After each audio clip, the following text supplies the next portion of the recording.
Well, I'm delighted to say we're joined now by the author and political analyst, Norman Finklestein, who joins us from New York.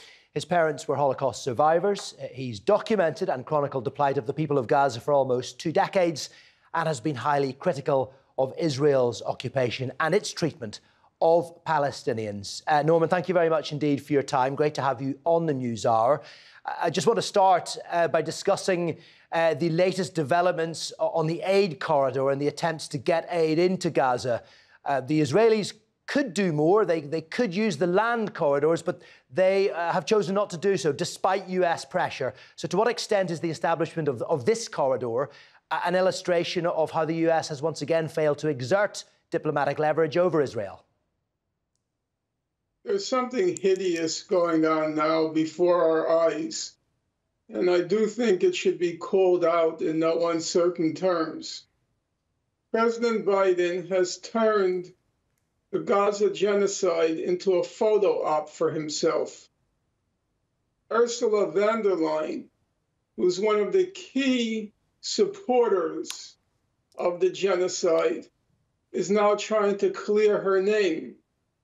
She's a bona fide war criminal.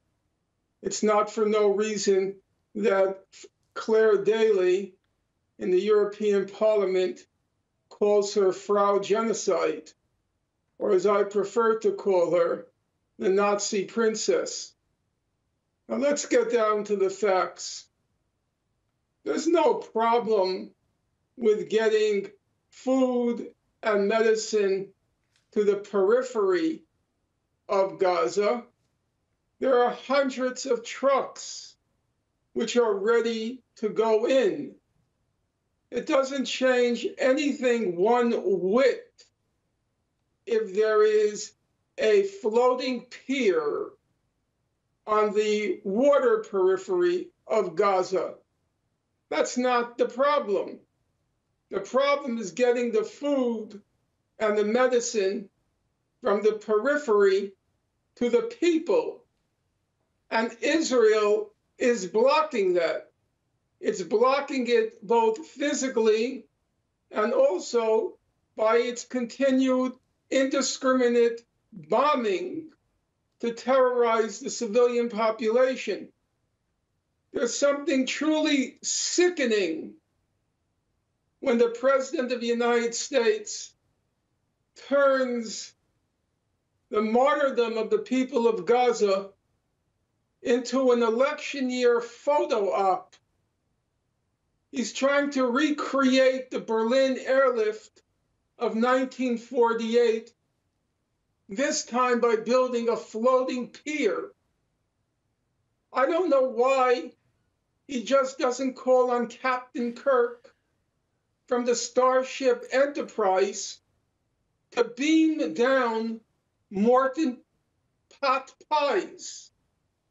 This is so preposterous, so ridiculous.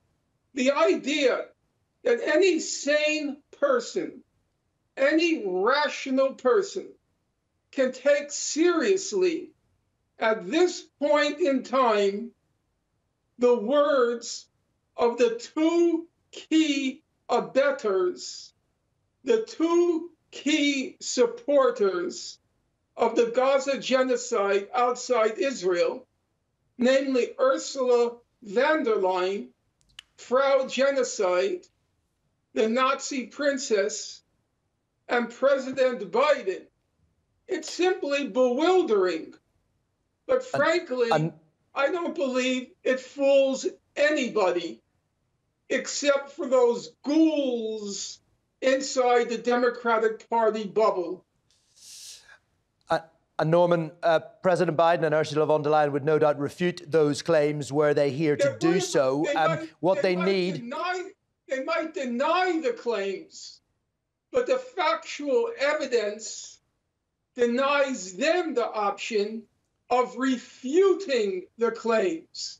There can be no question whatsoever that the 2 key supporters of the Gaza genocide outside the state of Israel are Ursula von der Leyen and Joe Biden.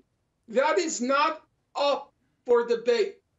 That is not controversial. That is an irrefutable fact.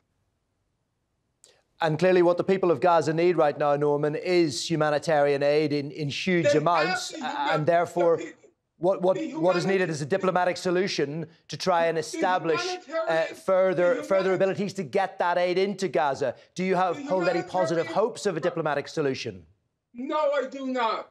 Because Israel is determined, it's determined either to ethnically cleanse Gaza, turn Gaza into a wasteland, or to dispose of physically every living person, every sentient being in Gaza.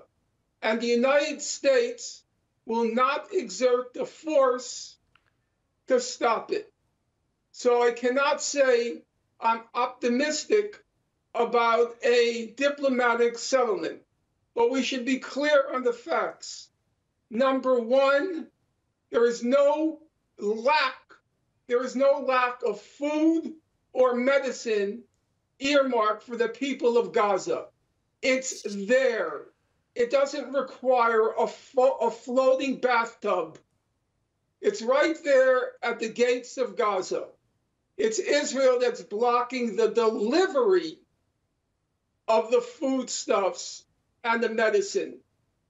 Number two, the chief supporters of the Gaza genocide are now trying to clear their names by pretending to be concerned about the fate of the people of Gaza.